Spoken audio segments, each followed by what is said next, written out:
My name is Oloruntoba Ogunbayo and I teach Global Perspectives.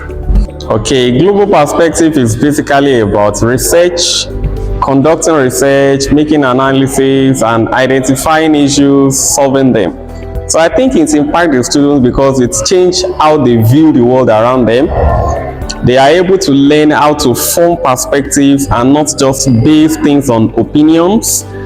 And of course, they are able to apply skills they learn in Global Perspective to other areas of life and other subjects that they do in school. The major difference between Global Perspective and every other subject is two. One, the content, and two, the methodology. Let me start with the contents. Okay, so most of the subjects are content-based. The curriculum for those subjects are designed to fit into what you think each learner needs to gain, what they should know, and the knowledge they need to acquire. But for Global Perspective is skill-based. So others are content-based. Global Perspective is skill-based. So rather than teaching them about unemployment, biodiversity, ecosystem loss, digital world, we only pick that topic and then ask them to apply skills such as researching, teamwork and collaboration, critical thinking, evaluation, empathy, analysis, and every other skill into that topic that you have given to them. The second one is methodology. So the methodology or the method of teaching we use in Global Perspective is quite different. It is not that kind of subject where a teacher will stand in front of the students and give them information. Rather, the teacher guides them. Students have internet-enabled devices right in front of them, and they work on their own most times, either individually or as a group. And so the method of teaching is quite different. And when it is time for the examination, it is different also.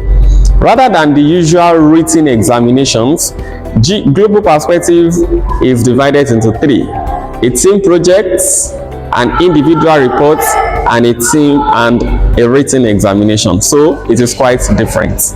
All right, what I do is to ensure that it is the learners based. I do not own the class on my own. I allow the students to own the class.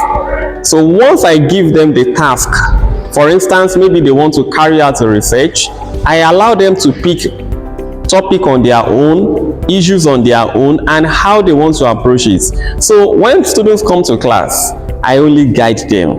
They enjoy the learning. They are free to look for videos, watch the videos, make printouts, and do a whole of fun activities while learning. And so every time they are coming, they enjoy learning.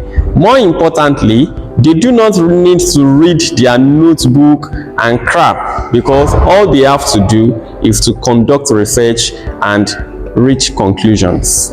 My teaching philosophy is based on one major definition of learning. And the definition says learning is a relatively permanent change in behavior as a result of practice or experience. So those two key concepts, practice and experience, they are very important in my learning philosophy. So every time students come to learn, those two things must be there. They must be able to practice whatever they are doing. That means I'm not just talking, and they must be able to experience it either through case studies, stories, or anecdotes. And at the end of every class, there must be a relatively permanent change in their behavior. What they know before taking the class and what they know after the class must be different. We call it reflection in Global Perspectives. And I keep ensuring that every time they come for class.